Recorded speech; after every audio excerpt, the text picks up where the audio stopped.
Hello students, நம்ம இன்னைக்கு இந்த வீடியோவில் என்ன பார்க்க போகிறோம்னா எக்ஸசைஸ் 6.2ல் கொஸ்டின் நம்பர் 7 பார்க்க போகிறோம்.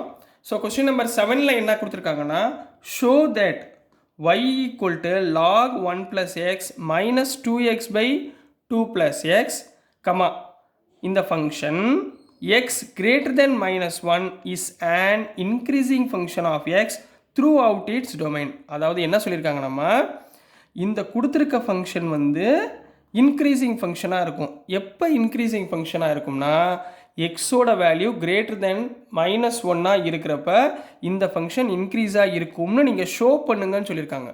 அப்போ ஆன்சர் அவங்க கொடுத்துறாங்க. சரிங்களா? இதுலேருந்து நம்ம பாயிண்ட்டை கண்டுபிடிக்க போகிறோம். எக்ஸோட பாயிண்ட் வந்து கிரேட்டர் தென் -1 வருதா வரலையா அப்படின்றத நம்ம ஃபைண்ட் பண்ண போகிறோம். எப்படி கொடுத்துருக்க ஃபங்க்ஷன் என்ன சொல்லிட்டாங்க, இன்க்ரீசிங்னு அவங்க கொடுத்துட்டாங்க. எப்போ இன்க்ரீசிங், எக்ஸ் கிரேட்டர் தென் -1ல் இன்க்ரீஸிங்கா அப்படின்றது தான் நீங்கள் ஷோ பண்ணணும். புரிஞ்சுங்களா? கொஸ்டின் புரிஞ்சுங்களா? ரைட். இப்போ ஆன்சர் போயிடலாங்களா? ஸோ எடுத்தோடனே என்ன பண்ணுவீங்க, சொல்யூஷனில் கொடுத்துருக்கதை எழுதுங்க. கிவன் என்ன கொடுத்துருக்காங்க, y equal to log 1 plus x minus 2x divided by 2 plus x. ரைட்டுங்களா? இது என்ன பண்ணுவோம், differentiating with respect to x பண்ணுவோமா? இங்கே u பை v மெத்தடில் கொடுத்துருக்காங்க. ரைட்டுங்களா? Differentiation of u by v உங்களுக்கு சொல்லி கொடுத்துருக்கேன் சொல்லுங்கள். டிஃப்ரென்ஷியேஷன் ஆஃப் u பை vனா v u டேஷ் வியை வச்சுக்கிட்டு யூவை டிஃப்ரென்ஷியேட் பண்ணணும், மைனஸ் u v டேஷ் யூவை வச்சுக்கிட்டு வியை டிஃப்ரென்ஷியேட் பண்ணணும், டிவைடட் பை v ஸ்கொயர். புரிஞ்சுங்களாமா? அதே மாதிரி பண்ணுங்கள் பார்ப்போம். லாக் எக்ஸை டிஃப்ரென்ஷியேட் பண்ணால் என்ன, 1 by x. ஸோ இதை மாதிரி பண்ணுங்கள். So differentiating with respect to x, y differentiate பண்ணால் என்ன, dy by dx. ரைட்டுங்களா? dy by dx போடலாம், y டேஷ் போட்டுக்கலாம், எது புரியுதோ அது போட்டுக்கோங்க. log 1 plus x டிஃபரன்ஷியேட் பண்ணால் 1 by 1 plus x. இதில் 1 டிஃபரன்ஷியேட் பண்ணால் 0, x டிஃபரன்ஷியேட் பண்ணால் 1. ரைட்டுங்களா? மைனஸ் இது u by v. என்ன சொன்னேன், v வச்சுக்கோங்க, அதாவது 2 plus x வச்சுக்கோங்க. u டிஃபரன்ஷியேட் பண்ணால் 2x டிஃபரன்ஷியேட் பண்ணால் 2, மைனஸ் 2x வச்சுக்கோங்க. v டிஃபரன்ஷியேட் பண்ணால் 2 டிஃபரன்ஷியேட் பண்ணால் 0, x டிஃபரன்ஷியேட் பண்ணால் 1, divided by 2 plus x the whole square. கிளியராமா? இது வரைக்கும் ஓகேங்களா? இப்போ இதுலேருந்து நம்ம வேல்யூவை நம்ம ஃபைண்ட் பண்ண போகிறோம். ஓகேங்களா கண்ணா? இதுலேருந்து நம்ம என்ன பண்ண போகிறோம், வேல்யூவை ஃபைண்ட் பண்ண போகிறோம். கொஞ்சம் சின்ன சின்ன சிம்பிளிஃபிகேஷன் மட்டும்தான் ஆன்சர் வந்துடும். புரியுதுங்களா? இப்போ அடுத்த ஸ்டெப் என்ன பண்ண போகிறோம்னா, இங்கே மேலே உள்ளதை மல்டிப்ளை பண்ண போகிறோம். இதை நான் dy by dx பதிலாக y டேஷ் போட்டுக்குவா, ரெண்டுமே ஒன்று தான். சரிங்களா? So 1 by 1 plus x minus 2ஆல் மல்டிப்ளை பண்ணுங்க, 4 plus 2x minus 2x divided by 2 plus x the whole square போட்டுக்கலாங்களா? அப்போ மேலே என்ன வந்துடும், y dash equal to 1 by 1 plus x minus 4 by 2 plus x the whole square போட்டுக்கலாங்களா? இது ரெண்டுக்கும் எல்சிஎம் எடுத்துடலாங்களா? எல்சிஎம் எடுங்க பார்ப்போம். y dash equal to LCM வந்து 1 plus x into 2 plus x the whole square. சரிங்களா? இங்கே வந்து இங்கே கிராஸ் மல்டிப்ளை பண்ணுங்க, 2 plus x the whole square minus 4 into 1 plus x cross multiply பண்ணால் 1 plus x. இது வரைக்கும் கிளியருங்களாமா? இது வரைக்கும் புரிஞ்சுங்களா? அப்புறம் 2 plus x the whole square elaborate பண்ணுங்க, என்ன வரும், a plus b whole square என்ன ஃபார்முலா, a ஸ்கொயர் 2 ஸ்கொயர்னா 4, x square plus 4x, a square plus b square plus 2ab. Minus 4ஆல் உள்ள மல்டிப்ளை பண்ணுங்க, minus 4 minus 4x whole divided by 1 plus x into 2 plus x the whole square. Clear? இது வரைக்கும் ஓகேங்களா? இது வரைக்கும் புரிஞ்சுங்களாமா? அடுத்துக்கன்னா y dash ஈக்குவல் டு, இங்கே பாருங்கள், 4x கேன்சல், 4 கேன்சல். அப்போ ரிமைனிங் என்ன இருக்குது, x square divided by 1 plus x into 2 plus x the whole square. ரைட்டுங்களா? இந்த டேர்ம் நம்மளுக்கு கிடச்சிருமா? இப்போ அவங்க என்ன சொல்லியிருக்காங்க, கொடுத்துருக்க ஃபங்க்ஷன் இன்க்ரீசிங்னு சொல்லியிருக்காங்களா? given that y is increasing function, ரைட்டுங்களா? அப்போ இன்க்ரீசிங் ஃபங்க்ஷனாக இருந்தால் என்ன இருக்கும், y dash is greater than 0 இருக்கும். ரைட்டுங்களா? y dash greater than 0 இருந்தால் தானே yன்றது இன்க்ரீசிங் ஃபங்க்ஷன். புரியுதுங்களா? அப்போ y dash greater than 0னா x square by 1 plus x into 2 plus x the whole ஸ்கொயரோட வேல்யூ கிரேட்டர் தென் ஜீரோவாக இருக்குமா? கிளியருங்களா? X square by 1 plus x into 2 plus x ஸ்கொயரோட வேல்யூ கிரேட்டர் தென் ஜீரோவாக இருக்குங்களா கண்ணா? ஸோ இப்போ என்ன பண்ண போகிறோம்னா, நல்லா இது வந்து கான்செப்ட் புரிஞ்சுக்கணும் சரிங்களா? இதில் எக்ஸ் ஸ்கொயர், இந்த எக்ஸுக்கு பதிலாக நீங்கள் நெகட்டிவ் பாசிட்டிவ் என்ன வேல்யூ போட்டாலும் அது என்ன ஆயிரும்? பாசிட்டிவ் ஆயிரும். அதே மாதிரி 2 plus x the whole square, இந்த எக்ஸுக்கு பதிலாக நெகட்டிவ் பாசிட்டிவ் எந்த வேல்யூ போட்டாலுமே அது என்ன ஆயிரும்? பாசிட்டிவாக மாறிடும். இப்போ நான் செக் பண்ண வேண்டியது இந்த 1 ப்ளஸ் எக்ஸ் தான். அப்போது 1 பை 1 ப்ளஸ் எக்ஸு என்னவா இருக்கணும்? கிரேட்டர் தென் ஜீரோவாக இருக்கணும். கிளியராக? ஏன் 2 டைம் விட்டேன்னு புரியுதா? ரெண்டுமே ஸ்கொயரில் இருக்குது. ஸ்கொயரில் இருந்தால் பாசிட்டிவ், அதனால் விட்டுட்டு 1 பை 1 ப்ளஸ் எக்ஸ் எடுத்துக்கிறேன். 1 by 1 plus x greater than ஜீரோவாக இருந்தால் 1 ப்ளஸ் எக்ஸும் என்னவாக இருக்கும்? கிரேட்டர் தென் ஜீரோவாக இருக்கும். அப்போ எக்ஸை வச்சுக்கோங்க, 1 அந்த பக்கம் போச்சுன்னா X greater than -1. X greater தென் இந்த 1 அந்த பக்கம் போச்சுன்னா -1 வந்துருச்சா? இதுதானே ப்ரூஃப் பண்ண வேண்டியது. எக்ஸ் கிரேட்டர் தென் -1 வந்துருச்சுங்களா? So this is the answer for question number 7 கண்ணா. புரிஞ்சுங்களாமா? ஸோ நெக்ஸ்ட்டு கொஸ்டின் நம்பர் 8 பார்க்கலாம். ஸோ நெக்ஸ்ட்டுமா கொஸ்டின் நம்பர் 8 பார்க்க போகிறோம். கொஸ்டின் நம்பர் 8ல் என்ன கொடுத்துருக்காங்கன்னா, find the values of x for which y equal to x into x minus 2 the whole square. இது ரெண்டுக்கும் மொத்தமாக ஸ்கொயர் கொடுத்துருக்காங்க. Is and increasing function. அதாவது என்ன கேட்டிருக்காங்க, இந்த ஒய்யோட ஃபங்க்ஷன் இன்க்ரீசிங் ஃபங்க்ஷன் எந்தெந்த வேல்யூஸ்க்கு இன்க்ரீசிங் ஃபங்க்ஷன்னு கண்டுபிடிக்க சொல்லியிருக்காங்க.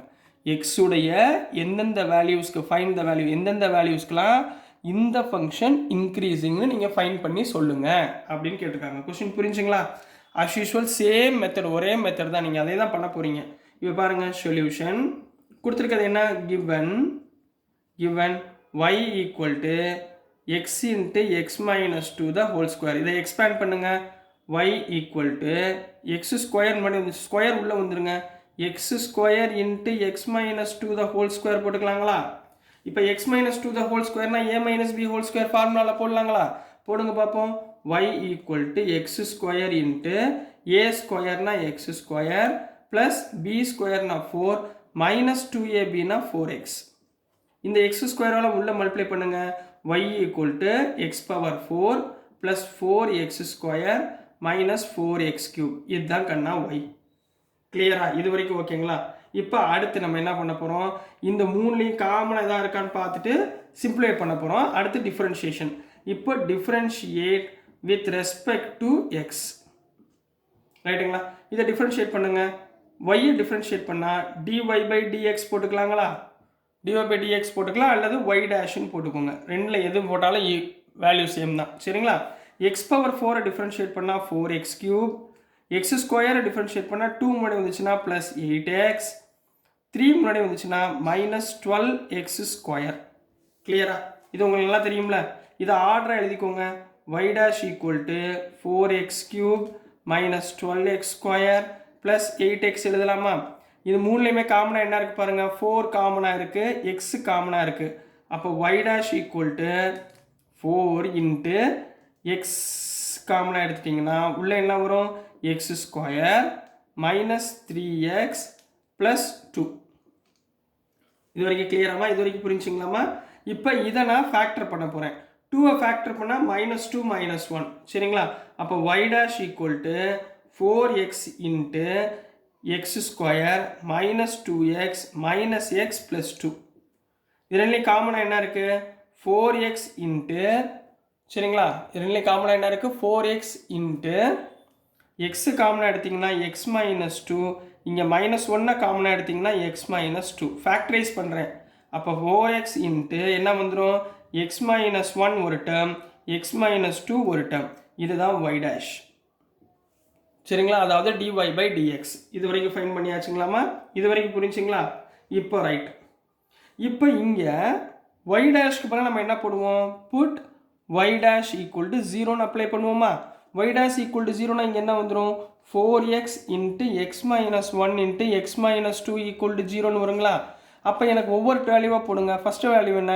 மூணுமே மல்டிப்ளையில் இருக்குது. அப்போ மொதல் 4x ஈக்குவல் டு 0னா which implies x is equal to 0. இது ஒரு பாயிண்ட். அடுத்து எக்ஸ் மைனஸ் 1 ஈக்குவல் டு 0னா எக்ஸ் இஸ் ஈக்குவல் டு 1. இது ரெண்டாவது பாயிண்ட். மூணாவது x minus two equal to ஜீரோனா x is equal to two. இது மூணாவது பாயிண்ட். அப்போது என்னுடைய இன்டர்வல் எப்படி இருக்கும்? மைனஸ் இன்ஃபினிட்டிலேருந்து ப்ளஸ் இன்ஃபினிட்டி வரைக்கும். ரைட்டுங்களா? என்னென்ன வேல்யூஸ் வரும்? 0 1 2. 0 வரும், 1 வரும், 2 வரும். அப்போ இன்டர்வல்ஸ் என்னென்ன? therefore the intervals are என்னென்ன இன்டர்வல்? மைனஸ் இன்ஃபினிட்டி கமா 0, அடுத்து 0 கமா 1, அடுத்து 1 கமா 2, அடுத்து 2 கமா இன்ஃபினிட்டின்னு 4 வேல்யூ வரும். இப்போ இந்த 4 வேல்யூவில் எதெல்லாம் இன்க்ரீசிங் ஃபங்க்ஷன்னு நம்ம ஃபைண்ட் பண்ண போகிறோம். புரிஞ்சுங்களா? கொஸ்டின் அவ்வளோதான். இப்போ பாருங்கள், கேஸ் 1 போடுங்க. கேஸ் 1ல் என்ன பண்ணுவீங்க? மைனஸ் இன்ஃபினிட்டி கமா 0, இதுக்குள்ளே ஒரு பாயிண்ட் எடுங்கம்மா. Put x is equal to, இதுக்குள்ளே ஒரு பாயிண்ட் -1 எடுத்துக்கோங்க. X is equal to -1. இதில் ஒய் டேஷில் அப்ளை பண்ணுறீங்களா? இதில் அப்ளை பண்ணணும், ஒய் டேஷில் அப்ளை பண்ணணும். ஒய் டேஷ் இங்கே என்ன இருக்குது? இந்த இருக்குங்களா? ஒய் டேஷ் பண்ணுங்க. therefore y dash equal to, இங்கே அப்ளை பண்ணுங்க, -1 போடுங்க. 4 × -1, -1 -1னா -2, -1 -2னா -3. So minus into minus into minus, minus 4 2s are 8, 8 3s are 24. அப்போ which is less than 0. y dash less than 0னா y is decreasing function. என்ன function? decreasing function. கிளியரா? decreasing function on the point minus infinity, 0. இது புரிஞ்சுங்களாமா? ரொம்ப ஈஸியாக இருக்குங்களா? இதே மாதிரி second case 2 சொல்லுங்கள். கேஸ் 2ல் என்ன பண்ணுவீங்க? என்ன பாயிண்ட்டு? 0, 1. 0, 1. 0, 1க்குள்ளே ஒரு பாயிண்ட் சொல்லுங்கள். Put x is equal to 0.5 போட்டுக்கலாம். ஏன்னா ரெண்டுக்கு நடுவில் 0.5 இருக்கா? அது போடுங்க. அப்போ y dash ஈக்குவல் டு 4 × 0.5, 0.5 -1 -0.5, 0.5 -2 -1.5. ரைட்டுங்களாம்மா? புரிஞ்சுங்களா? -1.5ன்னு நம்மளுக்கு கிடைக்கும். ஸோ இதை பூராத்தையும் நீங்கள் சிம்பிளிஃபை பண்ணிங்கன்னா என்ன பண்ணால் மைனஸ் ப்ளஸ் கிடச்சிடுங்களா? இப்போ நான் மைனஸ் இன்ட்டு மைனஸ் ப்ளஸ், அப்போ எனக்கு என்ன கிடைக்கும்? பாசிட்டிவ் வேல்யூ கிடைக்கும். இப்படி வச்சுக்கோங்க. ரொம்ப போட்டு சிம்பிளிஃபை பண்ணிட்டு இருக்கோம். இது எல்லாத்தையும் மல்டிப்ளை பண்ணிங்கன்னா எனக்கு என்ன வேல்யூ கிடைக்கும்? பாசிட்டிவ் வேல்யூ கிடைக்கும். பாசிட்டிவ் வேல்யூனா கிரேட்டர் தென் 0ங்களா? பாசிட்டிவ் வேல்யூனா கிரேட்டர் தென் 0. அப்போ y இஸ் என்ன போடலாம்? Strictly increasing function. அப்போ இந்த பாயிண்ட் வந்து இன்க்ரீசிங் ஃபங்க்ஷன் ஆன் இந்த இன்டர்வல் 0, 1. சரியா? 0, 1ல் பாசிட்டிவ் வேல்யூ நம்ம கண்டுபிடிக்க வேண்டியது பாசிட்டிவா நெகட்டிவா. பாயிண்ட் நம்மளுக்கு தேவையில்லை, சிம்பிளிஃபிகேஷன் தேவையில்லை. நெகட்டிவா பாசிட்டிவா அது மட்டும் பாருங்கள். ஓகேங்களா கண்ணா? ஸோ நெக்ஸ்ட்டு கேஸ் 3 பார்க்கலாம். ஸோ நெக்ஸ்ட்டுமா கேஸ் 3. சரிங்களா? கேஸ் 3ல் என்ன பாயிண்ட் கிடச்சிருக்கு? 1, 2. 1, 2க்குள்ளே ஏதாவது ஒரு பாயிண்ட் சொல்லுங்கள். Put x is equal to 1.5. இது ரெண்டுக்கு நடுவில் 1.5 இருக்குன்னு வச்சுக்கோங்க, போட்டுக்கோங்க. அப்போ இங்கே போடுங்க, 1.5 போடுங்க. அப்போ y dash ஈக்குவல் டு 4 × 1.5. 1.5 -1னா 0.5, 1.5 -2னா -0.5. இப்போ பாருங்கள், எல்லாமே பாசிட்டிவ். Plus into plus plus, plus into plus plus, plus into minus என்ன வேல்யூ வருது? நெகட்டிவ் வேல்யூ வரும். இது எல்லாத்தையும் மல்டிப்ளை பண்ணிங்கன்னா உங்களுக்கு என்ன வேல்யூ வரும்? Negative value which is less than 0. நம்மளுக்கு லெஸ் தேன் 0ன்னு வந்துச்சுனாலே y dash லெஸ் தேன் 0னா y இஸ் என்ன ஃபங்க்ஷன்? Decreasing function. புரிஞ்சுங்களா? y is decreasing function. நம்மளுக்கு தேவை, நல்லா குழந்தையா கவனிச்சுக்கோங்க, நம்மளுக்கு பாசிட்டிவா நெகட்டிவா, அதாவது 0க்கு கீழே 0க்கு மேலே, அது மட்டும் தான் தேவை. சரிங்களா? நீங்கள் உள்ளே போட்டு ரொம்ப குழப்பிக்கிட்டு இருக்க வேண்டாம். அதுக்கப்புறம் கேஸ் 4. கேஸ் 4ல் என்னமா இருக்குது? 2, இன்ஃபினிட்டிங்களா? ரைட். 2, இன்ஃபினிட்டிக்குள்ளே ஒரு வேல்யூ சொல்லுங்கள். 2க்கு அடுத்த நம்பர் என்ன? 3. ஸோ நான் 3 எடுத்துக்கிறேன். அப்போ y dash ஈக்குவல் டு 4 × 3, 3 -1னா 2, 3 -2னா 1. இது ஈஸியாக சிம்பிளிஃபை ஆகிறதுனால அப்படியே போட்டுருங்க. 4 3s are 12, 12 2s are 24. அதாவது positive which is greater than 0. So y is என்ன போட்டுடலாம்? Increasing function. y is increasing function on என்ன இன்டர்வல்? 2, இன்ஃபினிட்டி. அப்போது 0, 1ன்ற பாயிண்ட்டுக்குள்ள இன்க்ரீசிங் ஃபங்க்ஷன், 2, இன்ஃபினிட்டின்ற பாயிண்டில் இன்க்ரீசிங் ஃபங்க்ஷன் அவங்க கொடுத்துருக்க ஃபங்க்ஷன் நம்ம ஃபைண்ட் பண்ணிட்டோம். So this is the answer for question number 8 கண்ணா. ஸோ டியர் ஸ்டூடெண்ட்ஸ், நான் அனுப்புகிற வீடியோஸ் உங்களுக்கு புரிஞ்சதுன்னா பிடிச்சதுன்னா மறந்துடாமல் லைக் பண்ணுங்கள், ஷேர் பண்ணுங்கள். மறக்காமல் சப்ஸ்கிரைப் பண்ணி சப்போர்ட் பண்ணுங்கள் ஸ்டூடெண்ட்ஸ். தேங்க்யூ.